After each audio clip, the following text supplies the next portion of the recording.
Hello, कैसे हैं आप सभी। पूरा उम्मीद और विश्वास है कि आप सभी स्वस्थ होंगे, मस्त होंगे और अपनी परीक्षाओं की तैयारी में जो है ज़बरदस्त तरीके से लगे हुए भी होंगे। तो आज की यह क्लास जो है क्लास 12th के आर्ट्स वालों के लिए और जिनका सब्जेक्ट है होम साइंस उनके लिए ये जो है क्लास खास है। तो आज का यह क्लास जो है होम साइंस का वीडियो नंबर 8 है, जिसमें क्वेश्चन नंबर जो है 96 से लेके जो है 105 तक आप करेंगे। अब आप कहेंगे सर ये पिछलका वीडियो हुआ हमने के कहाँ मिलेगा, तो आप प्लेलिस्ट में जाइए और वहाँ पे होम साइंस 2024 सर्च कीजिए, वहाँ पे आपको मिल जाएगा। या आप कोर्स खरीदे होंगे तो आपको कोनो प्रकार के कोनो दिक्कतें नहीं होगा। चलिए तो आज की इस सभा को जो है हमने के शुरू करते हैं। पहला क्वेश्चन है कि ज्वर के प्रकार पर संक्षिप्त टिप्पणी लिखें। सबसे पहला क्वेश्चन आपके मन में ये आ रहा है कि सर ये ज्वर है क्या। तो देखिए, मनुष्य के शरीर का नॉर्मल जो टेम्परेचर होता है 98.4 डिग्री सेल्सियस होता है, 98.4 डिग्री सेल्सियस से अगर एकरा से ज़्यादा टेम्परेचर हो जाता है तो आप कह सकते हैं कि आपके जो है शरीर में जो है ज्वर उत्पन्न हो गया है, यानी गर्मी ज़्यादा हो गया है। ठीक है, तो 98.4 डिग्री सेल्सियस से जब मनुष्य के शरीर का तापमान अधिक हो जाता है तो उसे हमनी के कहते हैं ज्वर। आइए, ज्वर जो है लगभग 3 प्रकार के होते हैं मुख्य रूप से। पहला के हम बात करें तो सामान्य ज्वर। इस सामान्य ज्वर जब आपके शरीर में होगा तो आपको जो है टाइफाइड नामक बीमारी होगा, या मियादी मतलब कि मिर्गी आना जो है, ऐसी जो है बीमारी आपके शरीर में होगा। फिर जो है आता है जारा देकर आने वाला अल्पकालीन ज्वर, यानी कि ठंडा पहले लगेगा आपके शरीर में, उसके बाद जो है आपको जो है शरीर का तापमान जो है क्या हो जाएगा तो ज़्यादा हो जाएगा। देखिएगा, जब आपका तबीयत खराब हो जाता है, बुखार लगता है, तो आपको कंबल ओढ़ावल जाता है, काहे कि ठंडा लग रहा है, लेकिन शरीर छूने पे आपका गर्म होता है, तो उसे कहते हैं ठंडा देकर आने वाले ज्वर।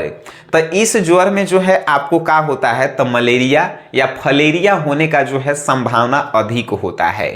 तीसरा है कि ठंडक लगने, फेफड़े में संक्रमण तथा अनियमित तापमान परिवर्तन के कारण, ठंडा लगने से या अनियमित यानी तापमान जब बढ़ रहा है घट रहा है तो आपको तीसरे प्रकार के ज्वर होते हैं। तीसरे प्रकार के ज्वर में जो है आपको निमोनिया, इन्फ्लुएंजा जैसी बीमारियां होने की जो है संभावना होती है। ठीक है, आज जो है हाफ टी शर्ट पे आ गए हैं और हाफ टी शर्ट में जो है जानते हैं हम केकरा लेखा लग रहे हैं। आप एगो हिंदी में कहानी पढ़े हैं कि दीनू कुम्हार जो है चलता फिरता ढांचा है कि नहीं, सिपाही की माँ आला में, तो उसी में दीनू कुम्हार की तरह लग रहे हैं। क्या कीजिएगा, गरीबी है कि नहीं। आइए नेक्स्ट क्वेश्चन पे आते हैं, 97 नंबर। नवजात शिशु की जन्म के पश्चात की आवश्यकताएं क्या है। यानी जो नवजात शिशु मतलब कि जो बच्चा जन्म लिया है, ओकर जन्म के बाद जो है क्या क्या आवश्यकताएं होती है। तो नवजात शिशु के जन्म के बाद जो है पहली आवश्यकता कि उसको जो है माँ का दूध मिलना चाहिए। दूसरी आवश्यकता कि उसको ऐसे कपड़े पहनाने चाहिए जिससे जो है ना ही उसको ठंडा असर करे और ना ही जो है गर्मी असर करे। ठीक है, और तीसरी जो है उसको हमेशा जो है किसी ना किसी के पास रखा जाता है, यानी अच्छे से देखभाल किया जाता है। ठीक है, तो ये सभी जो है नवजात शिशु के जन्म के बाद जो है महत्वपूर्ण आवश्यकताएं हैं। नेक्स्ट है कि विभिन्न रंग विभिन्न प्रकार के भाव को उत्पन्न करते हैं, किन्हीं 4 उदाहरण से समझिए। देखिए, अलग अलग रंग जो हैं आपके मन में अलग अलग भाव को जो है उत्पन्न करता है। जैसे आपको एग्जांपल हम देते हैं, जैसे लाल, पीला और नारंगी। लाल, पीला, नारंगी अगर आप कपड़ा खरीदते हैं तो ये सब कपड़ा जो है गर्मी देने वाला कपड़ा है, तो इसे आप गर्मी में नहीं खरीदिए, ठंडा में पहनिए। लाल, पियर, नारंगी ये सब कपड़ा जो है गर्मी देने वाला है, यानी आपके जो है मनोभाव में गर्मी उत्पन्न होता है। अब कहेंगे सर गर्मी में कौन कपड़ा पहने, तो आप पहनिए नीला, ब्लू, ये सब जो है का है तो ये सब जो है ठंडक देवे वाला, नीला, ब्लू, हरा, ये सब ठंडा देने वाला जो है, देखिएगा हरियर कपड़ा के कहियो छुइएगा तो ठंडे रहता है, तो ये सब जो है ठंडक देने वाला है, तो इसे आप गर्मी में पहनिए। हरियर, नीला, ये सब को जो है गर्मी में पहनिए, लेकिन लाल पीला को ठंडा में पहनिए, ये सब गर्मी देता है। और उज्जर जो है का है स्वच्छता का जो है प्रमाण है, यानी आप उज्जर कपड़ा पहनते हैं तो आप पवित्र लगते हैं कि नहीं, लड़का एकदम सुधरल है, समझ गए। तो अब जो है अलग अलग रंग अलग अलग जो है आपके मन में भाव उत्पन्न करता है, समझ गए होंगे। नेक्स्ट है पारिवारिक आय कितने प्रकार की होती है, समझाइए सर। देखिए पारिवारिक आय जो है लगभग 3 प्रकार की होती है, और 3 प्रकार में अगर हम बात करें कि कौन कौन सी होती है, तो पहला होता है मौद्रिक आय, यानी कि परिवार के लोग जब काम करते हैं, काम के बदले उनको जो है मजदूरी मिलता है, तनख्वाह मिलता है, या किन्हीं को पेंशन मिलता है, या किन्हीं को जो है काम मंथली आता है, तो ये सभी जो है मौद्रिक आय है। जब परिवार के लोग डायरेक्ट काम के बदले जो है पैसा ग्रहण करते हैं तो उसे मौद्रिक आय कहते हैं। दूसरा होता है वास्तविक आय। वास्तविक आय होता है कि जैसे कि खेती करके, किसानी करके जब ये सब पैसा आता है तो इसे हमनी के कहते हैं वास्तविक आय, जो साल भर में 2 बार आता है और चाहे साल भर में 1 बार आता है जब फसल कटता है, तो इसे वास्तविक आय कहते हैं। तीसरा होता है आत्मिक आय। आत्मिक आय कहने का मतलब वैसा आय जो अपने आत्मा के संतुष्टि पर जो है लगा रहे हैं, यानी कि आपका तबीयत खराब है, आप स्वस्थ होने के लिए जब आप अपने ऊपर पैसा लगा रहे हैं तो उसे जो है मौद्रिक आय कहेंगे। आप कहेंगे सर इससे तो पैसा आ नहीं रहा है, तो इसको मौद्रिक आय आप कैसे कह रहे हैं? भाई जब आप स्वस्थ रहेंगे तब तो आप पैसा कमाएंगे, तब मौद्रिक आत्मिक आय कहे के मतलब आप अपने स्वास्थ्य पे जो पैसा लगा रहे हैं वो फ्यूचर में जाके पैसा देगा, तो उसे ही कहते हैं हमनी के आत्मिक आय। बातें दिल और दिमाग में जा रही होगी, बिल्कुल जा रही है। नेक्स्ट है कि बाल अपराध बालक के विभिन्न व्यवहार जो हैं क्या है। बाल अपराध बालक मतलब सुने होंगे आप कि 10 साल के उम्र में जो है वो ओकर मर्डर कर दिलई, 15 साल की उम्र में जो है वो लड़का मर्डर कर दिया, तब वो जो है किसी के साथ जो है जानलेवा हमला किया है, तो ऐसे बालक को हमनी के कहते हैं बाल अपराध बालक है। अब बाल अपराध बालक को आप पहचानिएगा कैसे? तो बाल अपराध बालक के पहला पहचाने के तरीका है कि वो जो है नशा ज़्यादा करता होगा, अपने घर से दूर रहता होगा, और वो जो है आप समाज में जो है उसको अच्छे लोगों के साथ नहीं देखते होंगे। ऐसे जो है बाल अपराध के जो है बालक के जो है पहचान है। अब बाल अपराध बालक के पीछे सिर्फ बालक का ही जो है पहचान नहीं आप कीजिए, ये बाल अपराध जो है सिर्फ अपने माता पिता के कारण जो है बाल अपराध उत्पन्न होते हैं। आप कहेंगे कैसे? माता पिता उसको बचपन में अच्छा से ख्याल नहीं रख पाया, अच्छे संस्कार नहीं दे पाए, अच्छे से जो है उसके साथ समय नहीं बिताएं, जिसके कारण वो बच्चा जो है बस कम उम्र में ही जो है अपराध करने लगा। ठीक है, अब आप कहेंगे सर कि बाल अपराध के तो और भी कारण हो सकते हैं। एकदम हो सकते हैं। बाल अपराध के एक और भी कारण है कि बालक पे जो है बचपन से ही जो है पैसा कमाने का जब प्रेशर आ जाता है, उसका जो है मानसिक उत्पीड़न करने लगता है उसके परिवार वाले लोग, तब बालक जो है अपराध करने लगता है। जब देखिए गरीब लइकन जो है ज्यादातर बाल अपराध बनता है, काहे कि उसके गार्जियन जो है ना बचपन से ही जो है उसके ऊपर प्रेशर डालने लगते हैं कि पैसा कमाओ नहीं तो तुमको घर से निकाल देंगे, ऐसे कर देंगे, वैसे कर देंगे। तो ऐसे जो है बाल अपराध बालक की जो है समाज में उत्पत्ति होती है।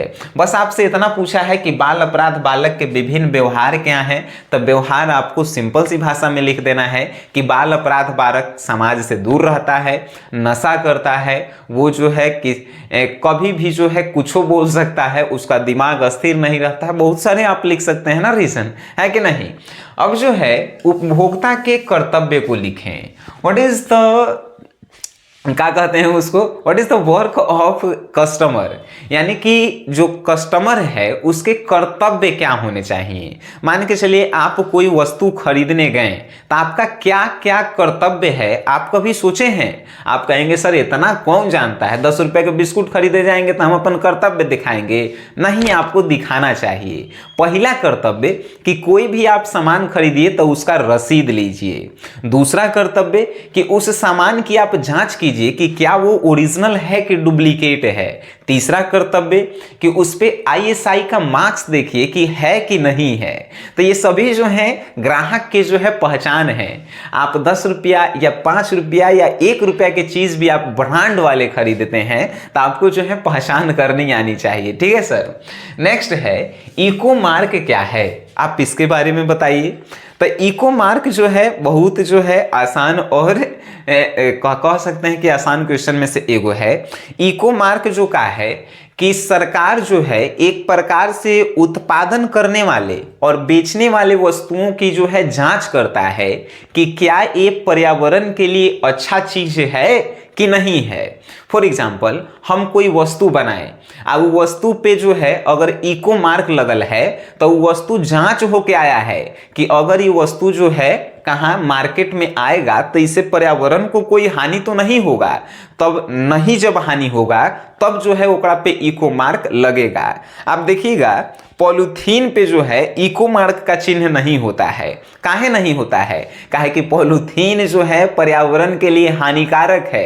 हानिकारक चीज पे इको मार्क नहीं लगा होता है। ठीक है। तो इको मार्क कहने का मतलब कि उत्पादन की गई वस्तुओं की जांच करना कि क्या ये पर्यावरण के लिए आवश्यक है या नहीं है। ठीक है सर, वेरी गुड।